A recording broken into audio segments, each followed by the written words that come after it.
Hi நண்பா, welcome to our channel love tips Tamil. இந்த வீடியோவில் நம்ம எதை பற்றி பேச போகிறோம் அப்படின்னா, சமீபத்தில் சோசியல் மீடியாவில் இந்த சோ கால்டு அக்காக்களோட ட்ரெண்டு பார்த்தீங்க அப்படின்னா அதிகமாகிக்கிட்டே இருக்குது. 2 வாரத்துக்கு ஒரு அக்கா புதுசாக முளைச்சிக்கிட்டு இருக்காங்க. நீங்கள் இந்த அக்காக்களோட உலகத்துக்குள்ளே போனீங்க அப்படின்னா, உங்களுடைய லைஃப்பில் நீங்கள் எதெல்லாம் லூஸ் பண்ணுவீங்க, உங்களுடைய லைஃப்பில் எந்த மாதிரியான இம்பேக்ட் இருக்கும் அப்படிங்கிறத பற்றி ஒரு சின்ன அவேர்னஸ் வீடியோ தான். உங்களுக்கு அவேர்னஸ் வீடியோ பிடிக்காது அப்படின்னா நீங்கள் தாராளமாக வேறு வீடியோவை பார்க்கலாம். இல்லை என்னுடைய லைஃப்பில் நான் கொஞ்சம் உருப்படணும், நான் என்ன மிஸ்டேக் பண்ணிக்கிட்டு இருக்கேன் அப்படிங்கிறத நானே ரியலைஸ் பண்ணணும் அப்படின்னா தாராளமாக நீங்கள் வீடியோவை லைக் பண்ணலாம், வீடியோவை கண்டினியூவும் பண்ணலாம். அதுக்கு முன்னாடி நம்மளுடைய சேனலுக்கு புதுசாக இருக்கீங்க அப்படின்னா மறக்காமல் வீடியோவை லைக் அண்ட் ஷேர் பண்ணுங்கள். வாங்க வீடியோக்குள்ளே பார்க்கலாம். சோசியல் மீடியாவில் ட்ரெண்ட் ஆகிக்கிட்டு இருக்க இந்த சோ கால்டு அக்காக்களின் உலகம் முழுக்க காமம் மட்டுமே நிறைந்திருக்கு. இவங்க போடுற கண்டென்ட்டில் 50% இல்லை 100% ஒன்லி ஆபாசம் மட்டும்தான் இருக்கும். ஏன் அப்படின்னா அதுதான் இன்றைக்கி ஈஸியாக ஒருத்தரை ரீச் ஆகுது. அதாவது பாசிட்டிவான ஒரு விஷயத்தை பண்ணி நீங்கள் ரீச் ஆகிறத விட நெகட்டிவாக ஒரு விஷயத்தை பண்ணும் பொழுது அது மக்கள்கிட்ட ஈஸியாக ரீச் ஆகும். அதன் மூலயமா இவங்க என்னெல்லாம் பண்ணுறாங்க அப்படின்னா நிறைய லைக்ஸ் வர ஆரம்பிக்குது, இவங்களுக்கு ஃபேம் கிடைக்குது, ஈஸியான ரீச் கிடைக்குது. அதன் மூலயமா நிறைய வருமானம் இவங்களுக்கு கிடச்சிக்கிட்டு இருக்கு. இது புரியாத இந்த சோ கால்டு தற்குறி தம்பிகள் அக்காக்களை ஃபாலோ பண்ண ஆரம்பிக்கிறாங்க. அது மட்டும் கிடையாது, இவங்க தான் ஃபஸ்ட்டு ஃபேமஸ் பண்ணி விட்றானுங்க. அதுக்கப்புறம் அவங்க காசு சம்பாதிக்க ஆரம்பிச்சிட்டாங்க அப்படின்னா ஜெலஸில் எனக்கும் கடவுள் 2 பூம்ஸ் கொடுக்கலையே, அதை வச்சு நான் காசு சம்பாதிப்பேன் அப்படின்னு சொல்லிட்டு ஒரு விலை மாதரை விட கேவலமான ஒரு விஷயத்தை இவங்க பண்ண ஆரம்பிக்கிறாங்க. நான் என்ன சொல்கிறேன் அப்படின்னா, நீ பார்க்காம இருந்த அப்படின்னா அந்த அக்கா ஏன் இந்த மாதிரி தப்பான கண்டென்ட்டை போட போகிறாங்க? உன்னோட கன்சம்ஷன் அதிகமாக இருக்குது. மக்கள் அதாவது ஒரு பையனோட வீக்னஸ் என்ன அப்படிங்கிறத கரெக்டாக புரிஞ்சுக்கிட்டு அதை வச்சு எப்படி காசு சம்பாதிக்க முடியும் அப்படிங்கிறத ஓப்பனாகவே சொல்லி காசு சம்பாதிக்கிறாங்க. இது புரியாமல் நிறைய தம்பிகள் தன்னுடைய வாழ்க்கையவே அழிச்சிக்கிட்டு இருக்கீங்க. இதை சொன்னோம் அப்படின்னா இதை சொல்கிறதுக்கு நீ யார் ப்ரோ அப்படின்னு கேட்பானுங்க. நான் யாரும் கிடையாது. நீ தொடர்ந்து இந்த மாதிரி கண்டென்ட்டை நீங்கள் கன்சியூம் பண்ணுறீங்க அப்படின்னா அந்த பாதிப்பு உனக்கு மட்டும்தான் வரும். நிறைய பேர் வருவானுங்க, சொசைட்டி கெட்டு போகுது. சொசைட்டி ஒரு நாளும் கெட்டு போகாது. ஏன் அப்படின்னா சொசைட்டி அதோட ஒப்பீனியனை டெய்லி மாற்றிக்கிட்டே இருக்கும்.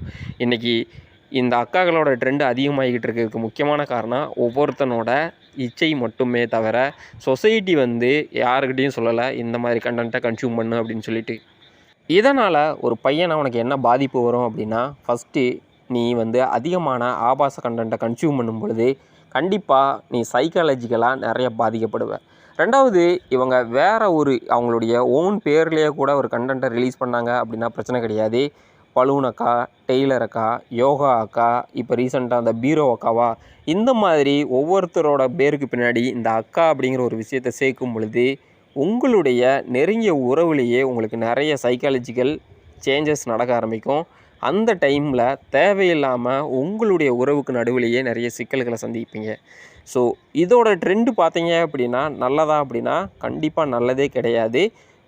உங்களுடைய ஓன் குடும்பத்திலேயே உங்களுக்கு நிறைய சைக்காலஜிக்கல் இஷ்யூ வர ஆரம்பிக்கும். இந்த மாதிரி அக்காக்களை நீங்கள் ஃபாலோ பண்ணுறீங்க, இல்லை இந்த மாதிரியான கண்டென்ட்டை நீங்கள் தொடர்ந்து கன்சியூம் பண்ணுறீங்க அப்படின்னா. இந்த அக்காக்களை நிறுத்துறதுக்கு என்ன தான் வழி அப்படின்னா ஒரு வழியும் கிடையாது. ஏன் அப்படின்னா இவங்களுடைய ட்ரெண்டு இவங்களுக்கு நல்லாவே புரிஞ்சிருச்சு. இந்த சோசியல் மீடியா எப்படி ஆப்ரேட் ஆகுது, இதில் எப்படி ரெவன்யூ ஜென்ரேட் பண்ணலாம் அப்படிங்கிறத. ஸோ இவங்க தொடர்ந்து இந்த மாதிரியான கண்டென்ட்டை போட தான் போகிறாங்க. ஆனால் ஒரு விஷயம் நீங்கள் பண்ணலாம். உன்னுடைய பாதிப்பை நீ குறைக்கணும் அப்படின்னா இந்த கன்சம்ஷனை நீங்கள் கம்மி பண்ணுறீங்க அப்படின்னா கண்டிப்பாக உங்களால் இந்த ட்ராப்பில் இருந்து எஸ்கேப் ஆக முடியும். இதுவும் பார்த்தீங்க அப்படின்னா ஒரு மாதிரியான ட்ராப்பு தான். ஆனால் அது நிறைய பேருக்கு புரிகிறதில்ல. இயக்குனர் கட்ச் வினோத் அவர்கள் ஒரு மேடையில் சொல்லியிருப்பார், மக்களுக்கு எது பிடிக்குதோ எதை விரும்புகிறாங்களோ அதை இந்த கார்ப்பரேட் தொடர்ந்து உற்பத்தி பண்ணுறதுக்கு கொஞ்சம் கூட தயங்காது. ஏன் அப்படின்னா அதில் தான் பிஸ்னஸ் இருக்குது அப்படின்னு சொல்லிட்டு. நீங்கள் தொடர்ந்து இந்த மாதிரியான கண்டென்ட்டு தான் உங்களுக்கு பிடிக்கும் அப்படின்னு நீங்கள் நினைக்கிறீங்க, இல்லை கன்சம்ஷன் பண்ணுறீங்க அப்படின்னா கண்டிப்பாக இந்த மாதிரியான கண்டென்ட் மட்டும்தான் உங்களுக்கு தொடர்ந்து கிடச்சிக்கிட்டு இருக்கும். நீங்களே திருந்தி நல்ல கண்டென்ட்டுக்கு போகணும் அப்படின்னா கூட கண்டென்ட் இருக்காது. அதுதான் ரொம்ப முக்கியம்.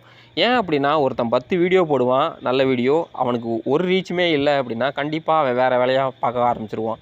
ரெண்டாவது பார்த்தீங்க அப்படின்னா மிகப்பெரிய குடும்ப பிரச்சனை வரும். ஏன் சொல்கிறேன் அப்படின்னா ஃபேமிலி இஷ்யூஸ். அது எப்படி வரும் அப்படின்னா, இன்றைக்கி இந்த மாதிரி ஒரு அக்கா, அதாவது பலூன் அக்கா வந்து தன்னோட பலூன்ஸை காட்டி வந்து வீடியோ போடுறாங்க. அதன் மூலயமா ஒரு ரெவன்யூ வருது. அது அவங்களுடைய இஷ்யூ, அது ஓரமாக இருக்கட்டும். நாளைக்கு இதையே பார்த்துட்டு உங்கள் வீட்டில் இருக்கிற உன் தங்கச்சியோ இன்னும் உன்னுடைய பொண்டாட்டியோ நீங்கள் ஒரு 45 வயசில் அந்த கண்டென்ட்டை கன்சியூம் பண்ணுறீங்க அப்படின்னா, உங்களுடைய மகளோ இந்த விஷயத்த பண்ணுறதுக்கு நிறைய சான்சஸ் இருக்குது. நிறைய பேர் சொல்லலாம் அப்படிலாம் கிடையாது அப்படின்னு சொல்லிட்டு. சோசியல் மீடியா அப்படிங்கிறது ஒரு மிகப்பெரிய டேஞ்சரஸான வெப்பன்.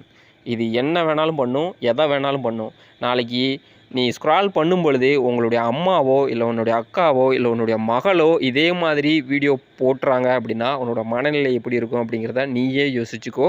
ஸோ அடுத்தவனை குறை சொல்கிறத விட்டுட்டு முதல்ல உன் சூத்தை நீ முதல்ல மூடி திருந்தின அப்படின்னா இந்த சொசைட்டி திருந்தும். அதை விட்டுட்டு இந்த சொசைட்டியே இப்படி தான் அப்படின்னு சொல்லிட்டு உன்னை நீ திருத்தாமல் ப்ளேம் பண்ணுறத முதல்ல ஸ்டாப் பண்ணு. ஃபைனலாக ஒரே ஒரு விஷயம் மட்டும் சொல்லிட்டு வீடியோ முடிச்சுக்கிறேன். இந்த மாதிரியான சோகால்டு அக்காக்கள் தொடர்ந்து வந்துக்கிட்டே இருக்க போகிறாங்க. எப்போ வர அப்படின்னா, இந்த மாதிரியான கண்டென்ட்டை தொடர்ந்து கன்சியூம் பண்ணுற சிம்பு தாயொலிகள் இருக்கிற வரைக்கும்.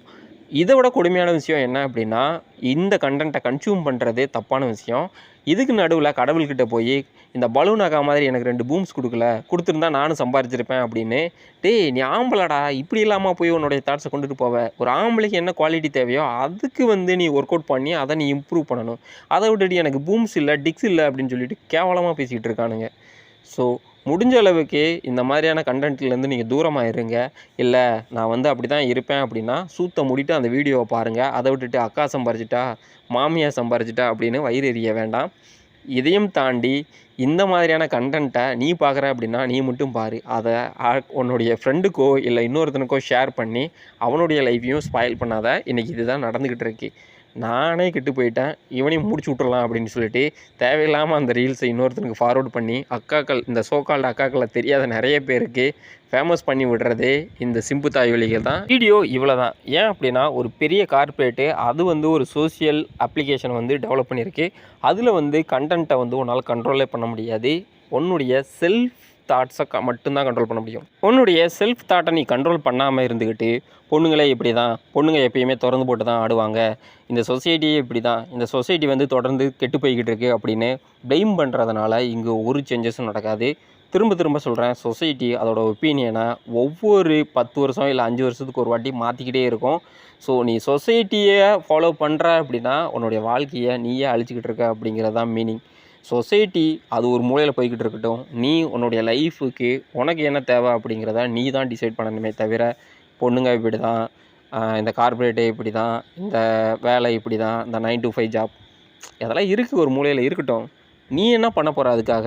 ஸோ அதுக்கு எதிராக போராட போகிறியா, இல்லை ஒன்று நீ திருத்திக்கிட்டு ஹாப்பியாக இருக்க போகிறியா? இதுதான் இந்த இடத்துல முக்கியமே தவிர நீ ப்ளேம் பண்ணிக்கிட்டே இருக்க அப்படின்னா நீ சாக போகிற அந்த சாவு குழியில் விழுகிற வரைக்கும் ப்ளேம் பண்ணிக்கிட்டு தான் இருப்பேன். ஏன் அப்படின்னா எனக்கு வந்து ஃப்ரெஷ்ஷாக மாலை எடுத்துகிட்டு வரல, எனக்கு ₹1 வைக்கிறது போல் தான் ₹5 வச்சுட்டாங்க. It's not a things. Okay, உனக்கு என்ன வேணும்? நீ வந்து உன்னுடைய லைஃபுக்காக என்ன பண்ண போகிற? இந்த சொசைட்டியும் உன்னை இது பண்ணு அது பண்ணுன்னு ஒரு நாள் கூட கேட்கல, நீயும் பண்ணவும் மாட்ட. இந்த சோகால்டு அக்காக்களோட படையெடுப்பு தொடர்ந்து நடந்துக்கிட்டு தான் இருக்க போகுது. இதை பல சிம்பு தகவல்கள் பார்க்க தான் போகிறானுங்க. இன்னும் எக்ஸ்ட்ரீம் கேஸில் ஊரே பார்த்த இந்த மாதிரியான பொண்ணுங்களை ஒருத்தன் கல்யாணம் பண்ணி அவங்களுக்கு லைஃப் கொடுக்க தான் போகிறான். ஸோ இதில் எந்த சேஞ்சஸுமே நடக்காமல் இருக்க போகிறதில்ல. இதுக்கு நடுவில் சில எக்ஸ்ட்ரீம் தாய்வழிகள் இவங்க எந்த கேட்டகரியில் வராங்கன்னே தெரில. கீழே போயிட்டு அக்கா ஐ லவ் யூ, மகளே ஐ லவ் யூ. டேய் யாரா நீங்கள்? இந்த மாதிரி கேடு கட்டவனுங்கள்லாம் இருக்கானுங்க.